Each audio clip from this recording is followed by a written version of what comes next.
Yemen में भाई की भाई से जंग, सऊदी अरब और यूएई जो हमेशा एक सफ में समझे जाते हैं अब आमने सामने हैं। बंदरगाहों पर बमबारी, फौजियों का निकलना और ताकत की कशमकश।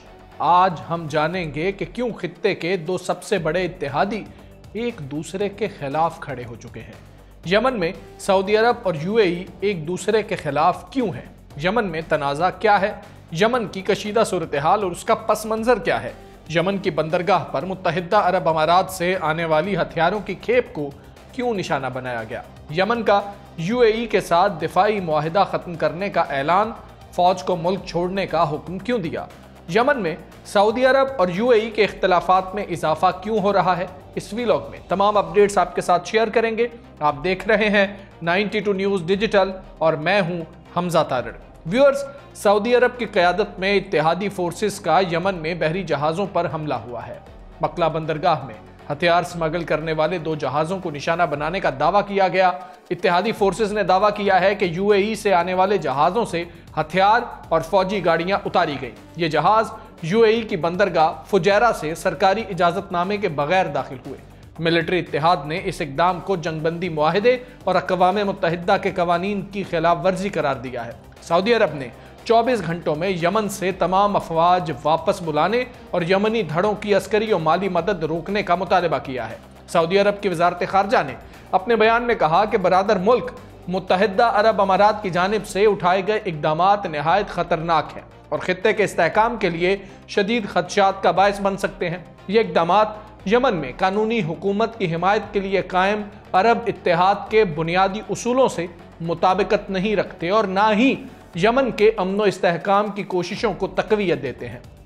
सऊदी अरब ने खबरदार किया कि उसकी कौमी सलामती को लाहक किसी भी खतरे या उससे छेड़छाड़ को सुर्ख लकीर तस्वुर किया जाएगा और सऊदी अरब खतरे के सदेबाब के लिए कोई भी ज़रूरी इकदाम उठाने से गुरेज नहीं करेगा।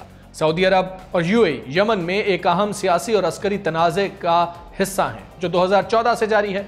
यमन में हौसी बागियों की बढ़ती हुई ताकत के बाद सऊदी अरब और यूएई ने यमन में फौजी मुदाखलत शुरू की ताकि हौसियों की पेशकदमी को रोका जा सके और यमन की हुकूमत को कायम रखा जा सके। सऊदी अरब ज़्यादातर शिमाली यमन में फ़ज़ाई हमले और ज़मीनी ऑपरेशंस पर तवज्जो मरकूज़ करता है, जबकि यूएई जनूबी यमन में मकामी मलेशियाओं की हिमायत और बंदरगाहों पर कंट्रोल के लिए सरगर्म है। दोनों ममालिक के मफादात कभी कभी मुख्तलिफ होने की वजह से दाखिली इख्तलाफात भी सामने आते रहते हैं, ख़ास तौर पर यमन के जनूबी इलाकों में हुकूमती और इलाकाई कंट्रोल के हवाले से। इस तनाज़े ने यमन में इंसानी बहरान को भी शदीद बना दिया और मुल्क की मईशत और बुनियादी ढांचे पर तबाहकुन असरात मुरतब किए हैं। यमन की कशीदा सूरत हाल और उसके पस मंज़र की बात की जाए तो यमन में खाना जंगी 14 साल से जारी है, जब ईरान नवाज हौसी बागियों ने दारुल हुकूमत सना पर कब्जा किया। सऊदी अरब ने उसके बाद अरब इत्तेहाद की क़यादत संभाली, जबकि मुत्तहिदा अरब अमारात ने जनूबी यमन में अलहदगी पसंद गिरोहों की हिमायत की। वक्त के साथ साथ दोनों इत्तेहादियों के मफादात मुख्तलिफ होते चले गए, जिसके नतीजे में जनूबी यमन में ताकत की कशमकश शिद्दत इख्तियार कर गई। यमन की जंग इस वक्त शिद्दत इख्तियार कर गई थी जब ईरान के हिमायत याफ्ता हौसियों ने सितंबर 2014 में सनआ पर कब्जा करते हुए बैनुल-अक़वामी तौर पर तस्लीम शुदा हुकूमत को जिला वतनी पर मजबूर किया। ईरान हौसी बागियों को हथियार देने से इनकार करता है, ताहम अक़वाम मुत्तहिदा की तरफ से हथियारों की पाबंदी के बावजूद मैदान जंग और समुंदर में यमन की तरफ जाने वाले जहाज़ों से ईरानी साख्ता हथियार बरामद हुए। इस पेशरफ्त के जवाब में अमरीकी हथियारों और इंटेलिजेंस से लैस सऊदी क़यादत वाले इत्तेहाद ने मार्च 2015 में जिला वतन हुकूमत की हिमायत करते हुए इस जंग में मुदाखलत की। बरसों की गैर फैसला कुन लड़ाई ने अरब दुनिया के इस गरीब तरीन मुल्क को कहत के दहाने पर पहुंचा दिया। इस जंग में 1,50,000 से ज्यादा अफराद हलाक हो चुके हैं, जिनमें जंगजू और आम शहरी शामिल हैं। हौसियों ने इसराइल और हमास की जंग के तनाजुर में बहीरा अहमर में सैकड़ों जहाज़ों पर हमले किए, जिनसे इलाकाई शिपिंग शदीद मुतासर हुई। मुबस्सिरीन के मुताबिक यमन में मजीद अफरा तफरी अमरीका को दोबारा इस मुल्क में खींच सकती है। वाशिंगटन ने रवां साल हौसी बागियों के खिलाफ शदीद बमबारी की मुहिम शुरू की थी, जिसे डोनाल्ड ट्रंप ने अक्टूबर में मशरिक़ वुस्ता के दौरे से कबल रोक दिया था। अब एक बार फिर से मशरिक़ वुस्ता की 2 ताकतें आमने सामने आ चुकी हैं। यमन की बंदरगाह मकला पर सऊदी फ़ज़ाई हमलों ने सऊदी अरब और यूएई के दरमियान कशीदगी को एक नए और ख़तरनाक मरहले में दाखिल कर दिया है। सऊदी अरब का दावा है कि यह हमले मुत्तहिदा अरब अमारात ने मुंसलिक असलहा जो है उनकी खेपों को निशाना बनाने के लिए किए गए हैं, जो जनूबी अलहदगी पसंद गिरोह सदरन ट्रांजिशनल काउंसिल को फराहम की जा रही थी। मंगल के रोज सऊदी अरब की क़यादत में कायम फौजी इत्तेहाद ने यमन के साहिली शहर की बंदरगाह पर फ़ज़ाई हमले किए। सऊदी प्रेस एजेंसी के मुताबिक ये कार्रवाई उस वक्त की गई जब मुत्तहिदा अरब अमारात के मशरकी साहिल अल फुजैरा से आने वाले 2 बहरी जहाज मकला पहुंचे।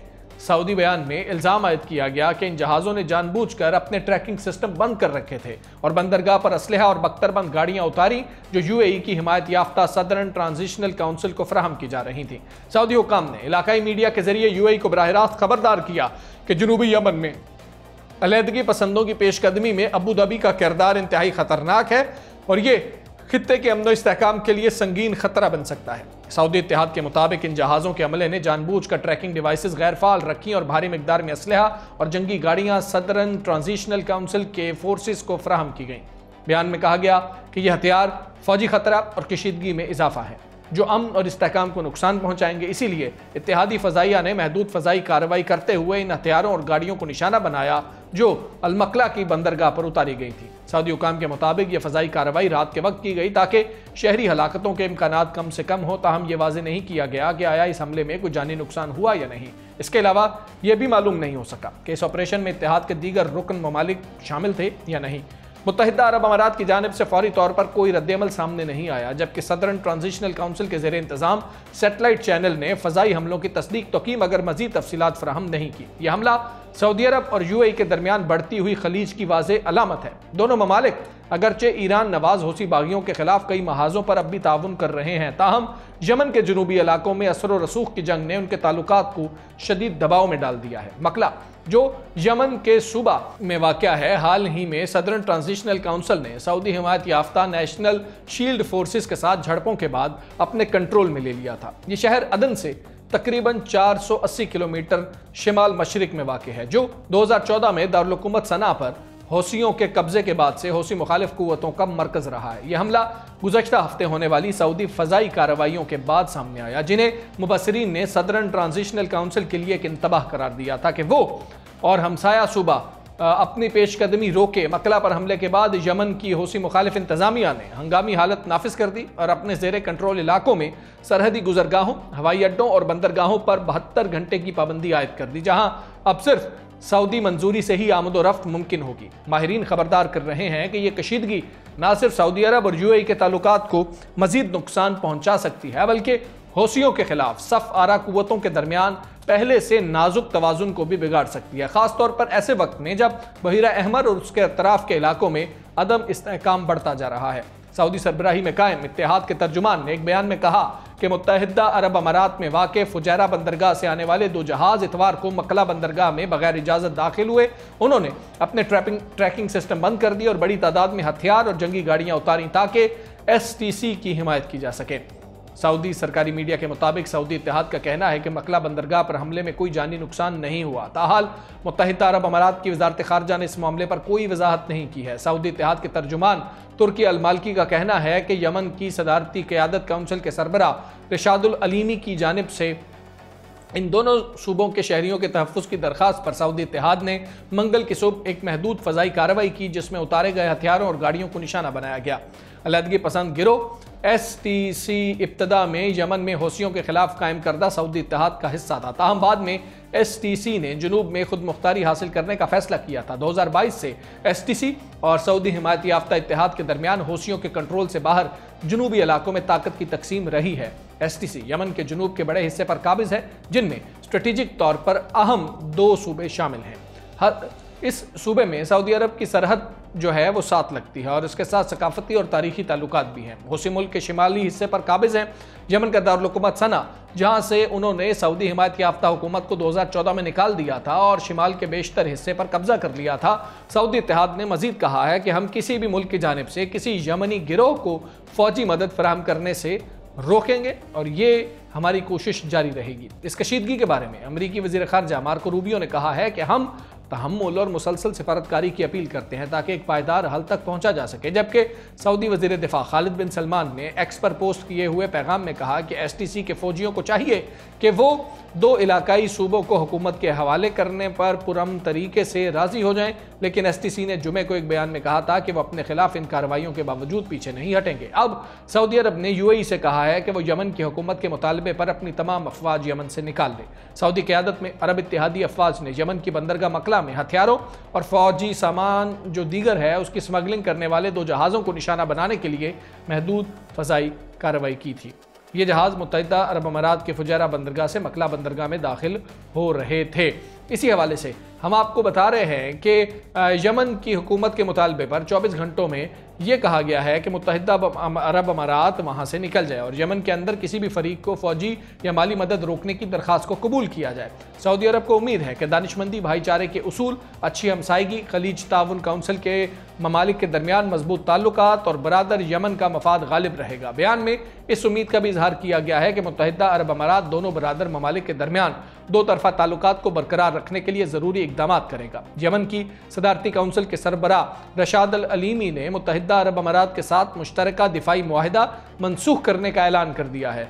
अरब मीडिया की रिपोर्ट्स बताती हैं कि रशाद अल अलीमी ने वाज़ेह किया है कि यमन में मौजूद UAE के तमाम फौजी फोर्सेस को 24 घंटों के अंदर मुल्क छोड़ने का हुक्म दे दिया गया है। यमनी सदारती काउंसिल के सरबराह का कहना है कि यमन की तमाम बंदरगाहों और ज़मीनी और बहरी गुजरगाहों पर 72 घंटों के लिए मुकम्मल फ़ज़ाई, ज़मीनी और बहरी नाकाबंदी नाफिज की जा रही है। इन इक़दामात का मकसद मुल्क की खुद मुख्तारी का तहफ़्फ़ुज़ और सिक्योरिटी सूरत हाल को कंट्रोल में रखना बताया गया है।